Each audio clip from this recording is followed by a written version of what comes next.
കർത്താവ്, കർമ്മം, ക്രിയ. രാമുവിനെ പശു തൊഴിച്ചു. എന്താ പണിയാ കാണിച്ചത്? ഇതിനകത്ത് പറയുന്ന കേക്ക്, രാമുവിനെ പശു തൊഴിച്ചു. ഇതിനകത്ത് കർമ്മം എവിടെ? രാമുവിന്റെ വീട്ടുവളപ്പിൽ തന്നെ നടക്കും. പശു അല്ലയോ തൊഴിച്ചേ?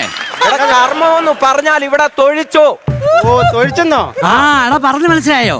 ഈ തൊഴിക്ക് പറയുന്ന കർമ്മം എന്നാ. അപ്പൊ ഞങ്ങളുടെ വീട്ടിൽ മിക്ക ദിവസം ഈ കർമ്മം നടക്കാറുണ്ട്. അച്ഛൻ പണിയും കഴിഞ്ഞാൽ അങ്ങ് കർമ്മം ചെയ്യും, അമ്മയും കർമ്മം ചെയ്യും. കർമ്മത്തിന്റെ ബഹളം ഇവരോട്. ഒരു അടിയാണെങ്കിൽ തരും കേട്ടോ. ആവശ്യമില്ലാത്ത കാര്യങ്ങൾ ക്ലാസ് ചെയ്യുന്നതുകൊണ്ട് സംസാരിക്കരുത്, പറയുന്നതൊന്നും കേൾക്കരുത്. അതിനപ്പുറത്ത് കയറി സംസാരിച്ചോണം. കേകയുടെ ലക്ഷണം പറയടാ. അഖില് പറ. കേകയുടെ 4 കാലുണ്ട്, മാനിനെ പോലെ കൊമ്പുണ്ട്. അത് കേക മാൻ.